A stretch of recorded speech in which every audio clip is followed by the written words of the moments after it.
listener production. Hi, Sacha Barbour Gatt with you. Welcome to The Briefing.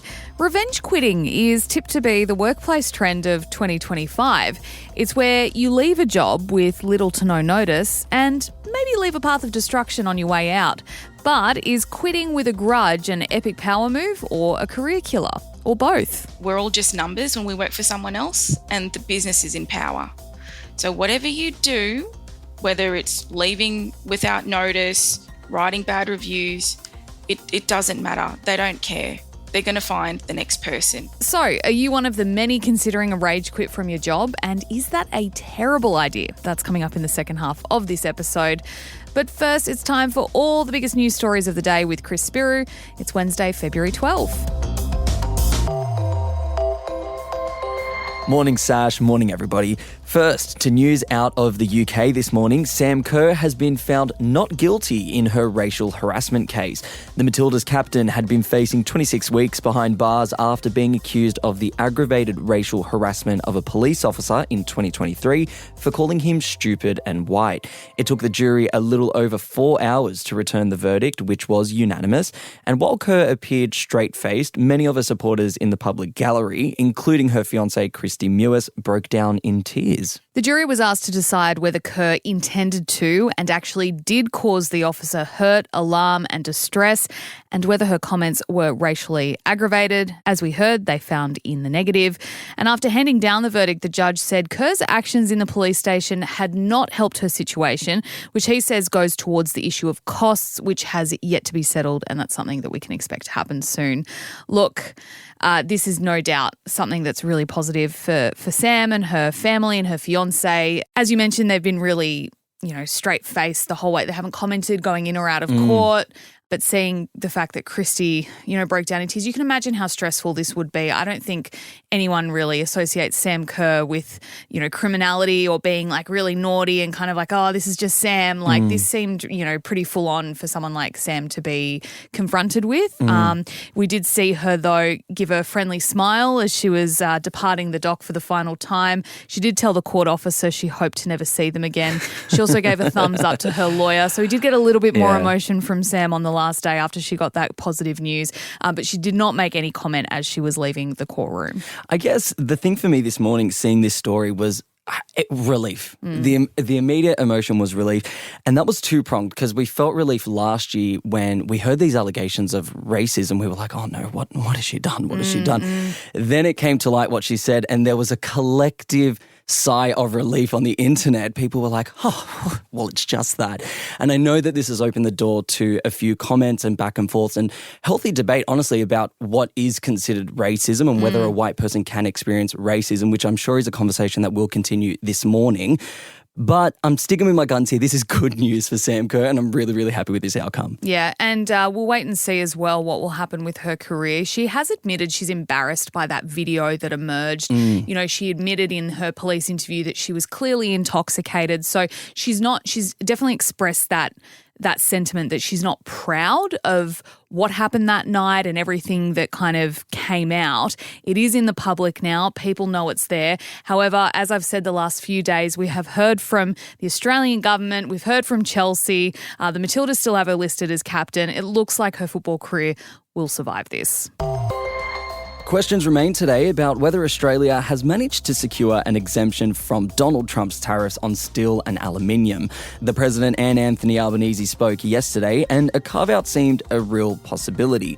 But then the proclamation released by the US in the executive order specifically mentioned Australia breaking its word on limiting aluminium exports to America. So where does that leave us? It might be handy now to recap the story so far. So on Monday, we heard news that Trump was planning to slap a 25% tax on all steel and aluminium imports, prompting our PM to seek an urgent call with him. That happened yesterday morning, with Albo calling a press conference to confirm we were being considered for an exemption. But at around the same time, the president had reporters in the White House while formally signing the executive order that would enact the tariffs on March 12. And he said no countries would be eligible for a carve-out. But then he contradicted himself later on. So here's what they said side by side in their press conferences. I presented Australia's case for an exemption. I just spoke to him, very fine man. The US President agreed that an exemption was under consideration. I told him that that's something that we will give great consideration to. So at that point, it seemed like Australia was in a good position to avoid the tariffs and was certainly being chalked up as a tentative win by the Albanese government. Albo definitely came out grinning at that press conference. But then, as you mentioned at the top, Chris, in this proclamation that was released by the White House, we were specifically called out for disregarding a verbal commitment to limit our aluminium exports into the US. This promise was reportedly made by Malcolm Turnbull's government when getting exemptions for Australia during Trump's first term under a similar tariffs policy. But the then PM has come out to deny giving that assurance. So this is getting very, very messy. Now, the issue over aluminium then did flare again when Scott Morrison was in charge, but we haven't heard if it was his government that apparently made this alleged guarantee. Yeah, and all of this is to say that a big question mark still hangs over whether Australia will be excluded from the levies, something that could impact tens of thousands of jobs here. As to what's next, the Trade Minister, Don Farrell, is heading to Washington to meet with his counterpart in the coming days to try to lock in this exemption. Success will be seen as a win for Anthony Albanese ahead of the election. A stumble in this effort will be seized upon by the coalition as a major failure, no doubt. And with all that said, if you're still lost about tariffs and you don't really understand what this new one is, we did deep dive it yesterday morning. You can hop back or head to the show notes. The link will be there. Looking to get a home loan but worried about your student debt? Well, here's some good news. Banks are being told to no longer count your HECS and other student loans when going for a mortgage. It's something Treasurer Jim Chalmers has personally requested, saying it's common sense and it would help more Australians into home ownership. Historically, student debt has been treated like unsecured loans by the banks, so think credit cards or buy now, pay later schemes. But economists have long been critical of that because HECS or help debts are income tested. That means if you stop earning, you stop paying until you make money again. Now, the financial regulator, APRA, will tell banks they can exclude HECS repayments when assessing serviceability, and it's an intervention that comes amid predictions the RBA will consider a rate cut at its Feb 18 meeting. Interestingly, this is the third student loan-focused policy Labor has served us up in recent months, the first being changes to how HECS is indexed last year and a promise to reduce all outstanding loans by 20% if re-elected.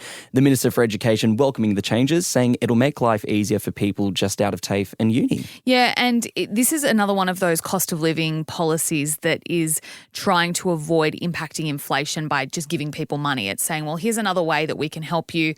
You don't have to, we're going to tell the banks that they're not to take into account your HECS debt.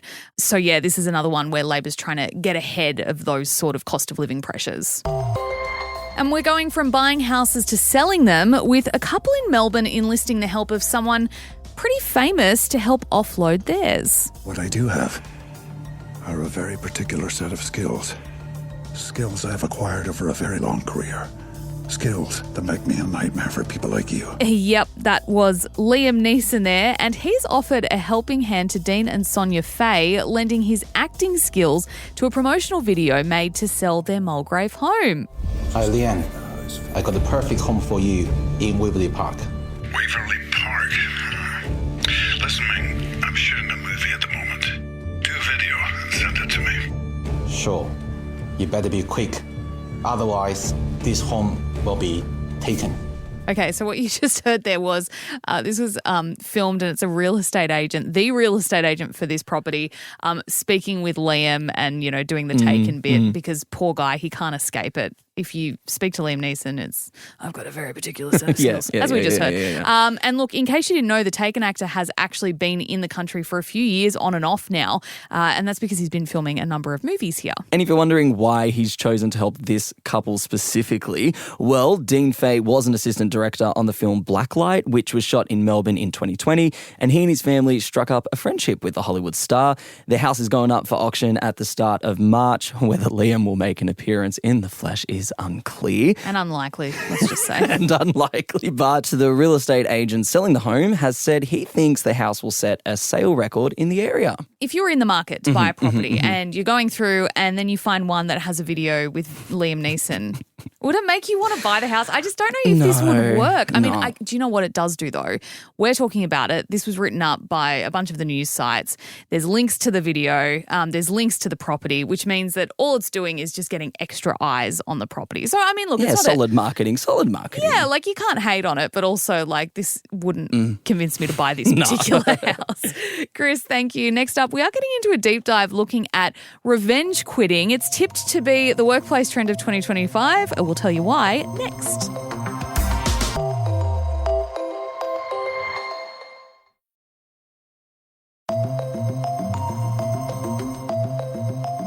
No matter how much experience you have in the workplace, whether that's a couple of months part-time at Macca's or a decade in the corporate world, there's a pretty good chance you've had a shitty boss. And maybe you've fantasised about quitting and what you might do on your way out the door. From telling that boss just how you feel to changing all the passwords on some business critical accounts you used to be in charge of. It turns out there are plenty of people out there who aren't just thinking about it, they're actually doing it. Take this job and shove it. I ain't working here no more. Recent research by Gallup and Software Finder has found revenge quitting is on the rise and could become the workplace trend of the year.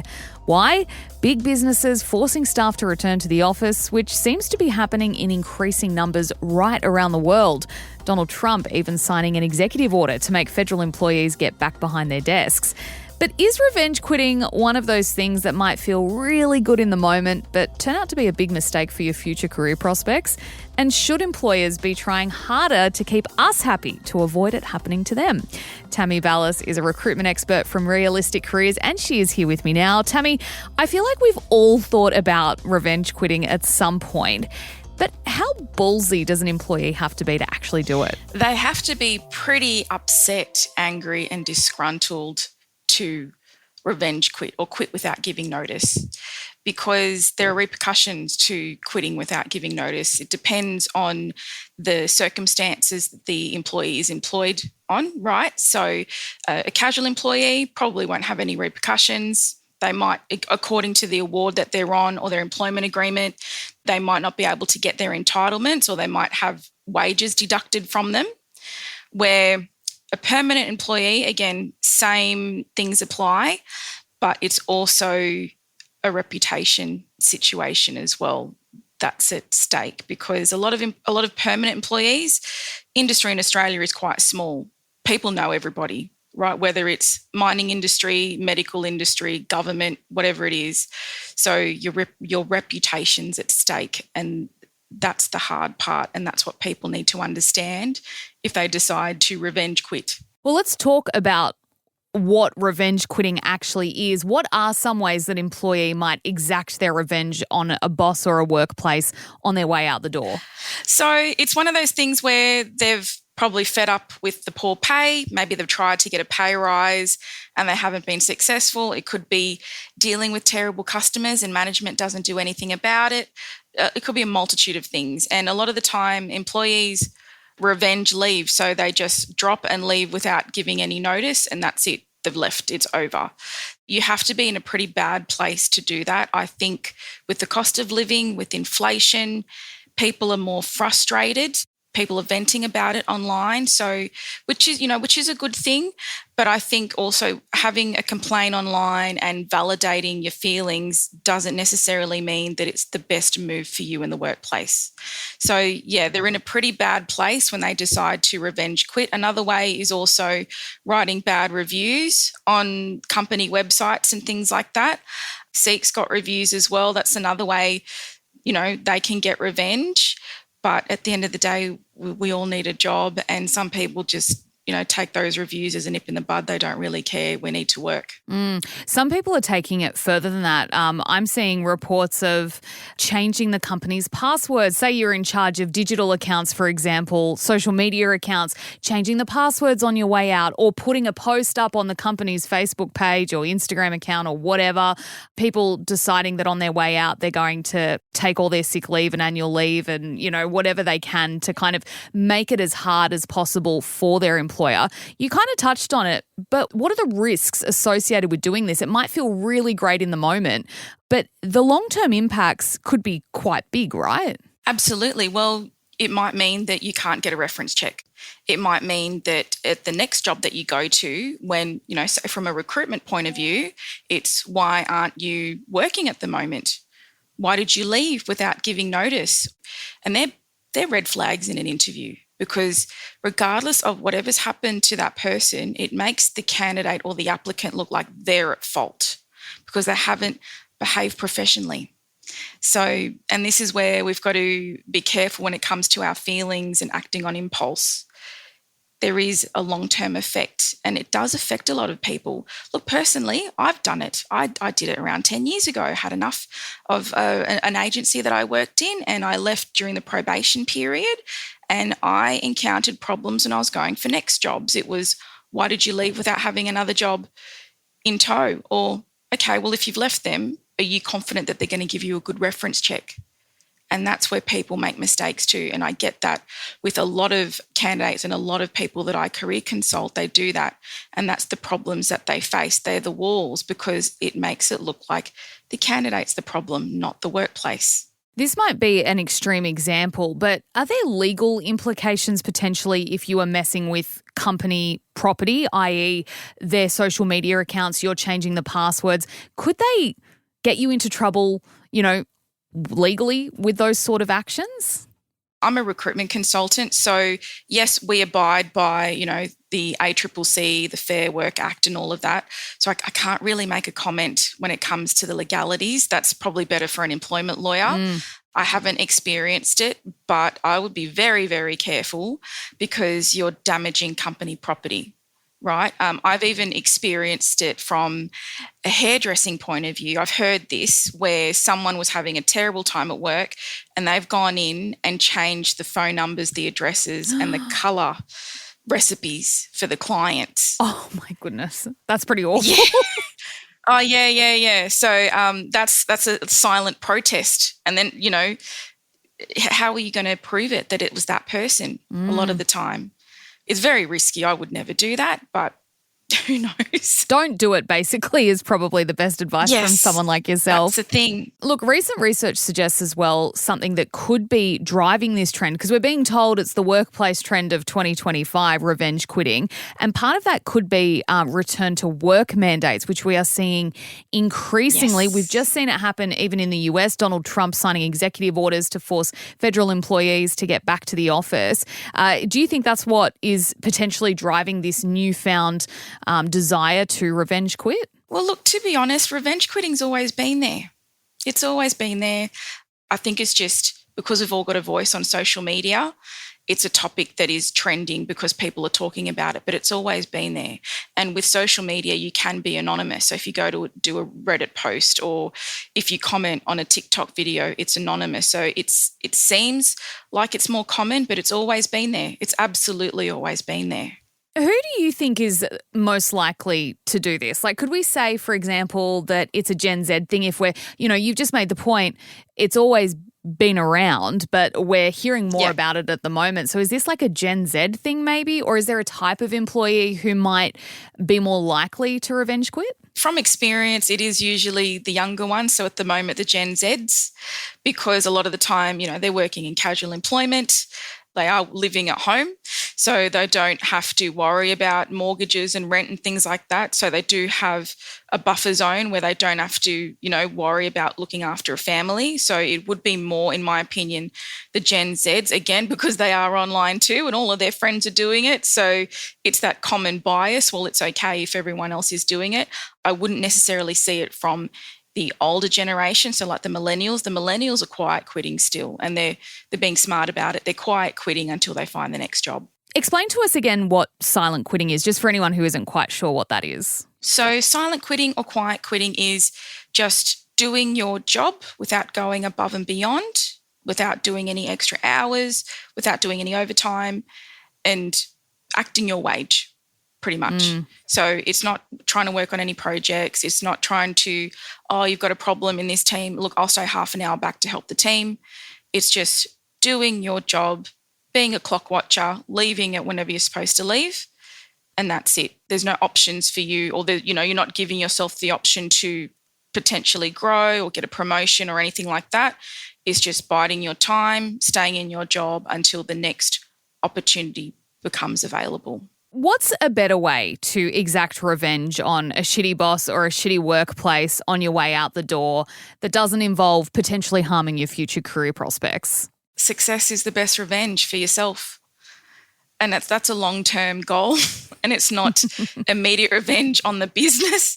But at the end of the day, as horrible as this sounds, we're all just numbers when we work for someone else, and the business is in power. So whatever you do, whether it's leaving without notice, writing bad reviews, it doesn't matter. They don't care. They're going to find the next person. In a tough job market, which it is at the moment, it's an employer's market, so they're going to have no problems replacing you. So even though it might feel good to revenge quit or do acts of revenge quitting, it's not going to benefit anyone. You're just going to feel good for the next, couple of days. And if you do something severely wrong, then yes, you might have legal repercussions. But just get a better job, focus on getting the next job. If you have revenge quitted and you don't have a job to go to, I would always suggest doing temp work as well. So you can do that on a white collar or a blue collar capacity, because it looks like you've left your job, you've decided to do some casual work in the meantime. Do that casual work until you find a permanent opportunity, because then you don't have that gap on your resume, and it's not a can of worms that a potential employer can speak about and ask you questions about. So, we're talking a lot about employees being disgruntled and, maybe making bad decisions. But at the end of the day, businesses have a responsibility to their employees. I think our expectations of our bosses, I think, are evolving and changing, and we're seeing that as each generation comes through. Like you spoke before about millennials silent quitting, maybe Gen Z preferring more to revenge quit. But what can workplaces do to avoid these sort of things happening to them? Obviously, you can't make everyone happy all the time, but surely there are certain things that workplaces could be going, hey, let's take initiative here to make sure that at the very least our employees feel valued and respected. Look, listening to your staff, looking after your staff, pay them well. There are some businesses out there that will only pay award wages. If you pay them a couple of dollars extra an hour, that will make people stay, because everyone wants to be heard and everybody wants to be appreciated. And the ones that are appreciated in their workplaces stay. And that can also mean offering flexible work arrangements, offering career progression opportunities, sending them to training, right, where the business pays for it. It's a multitude of things. It's not just treating your employees as a number, because yes, from a business perspective, when it comes to investors and money, yes, you are a number. But at the end of the day, we are all human as well, and we want to feel human at work. So look after your staff. It's just a little bit extra, because then you don't have that pain point of recruiting more people. Recruitment's a pain, Sacha. It's a pain. It's expensive. You might get the wrong person. You've got probation, and they might leave probation. If you've got a good thing, look after it. But the dollar signs take over, and that's what happens, and it's very sad. And I actually think this is getting worse and worse as a society, right? Where, you hear like our parents, where they say, oh, I stayed with the company for 20 years. I got 4 promotions. I ended up, general manager. I got my gold Rolex watch. Even though conditions were different, companies appreciated their staff back then too. That doesn't happen anymore. And then they wonder, why are people leaving? Why can't I hold staff? Why have I got bad staff retention? It's a two-way street. Loyalty goes both ways. Do you think that workplaces will be forced to change as we become more assertive in the workplace? It's definitely something that I'm seeing where, and I just mentioned it, as each generation's coming through, they're going, well, I understand I'm a number to this business, but I'm still a person with feelings and thoughts. Do you think we're going to demand more from our bosses, from our employers, and they're going to be forced to change? I absolutely can see that happening. when it becomes more of a candidates market, right, if that does happen in the future, look, markets change. They go up and down. Just after COVID, it was more of a candidates market. So people were getting paid more. Now it's more of an employer's market. So when there's more qualified candidates in the market, the wages come down. But when it does become a candidates market, they tend to dictate the conditions and they can negotiate their working conditions. Once that happens, I think employers will understand. But I also think, with the Gen Zs coming up, they are a little bit more demanding. And you know what? Rightfully so, because they see us millennials and the Gen Xers. It's like, well, that's how long it took you to buy a house. Mum's not home when I get home from school, and they don't want to grow up with that. And so they will dictate that change. And it's probably a good thing. You want to see workplaces working with their employees. Times change. It's not like it was 20, 30, 40 years ago, and we need to adapt with those changes. I'm sure you've seen like Medibank and Bunnings as well. They're practicing, or they're bringing in the 4-day work week because people want more flexibility. And if they can offer that, that's a great thing. And I think that's something that if you can offer that as a business, it shouldn't be for everybody, but if you can offer that as a business, that is also how you're going to keep your staff as well. Tammie Ballis, thank you so much for talking to us today. Such an interesting topic and a good reminder, no matter how good it might feel in the moment, maybe avoid revenge quitting and maybe silent quit instead. Yeah, maybe just silent quit until you get your next job and everybody's happy. Recruitment expert Tammie Ballis speaking with me there. And this is actually the second time we've had her on. You can head to the show notes to listen to our chat with her at the beginning of the year, so just a month ago, on how to change careers in 2025.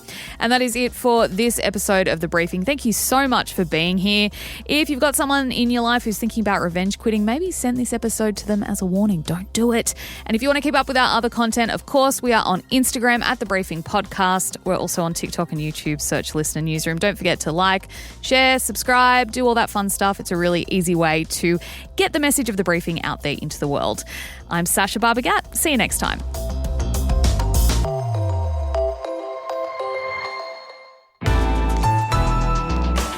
Listener.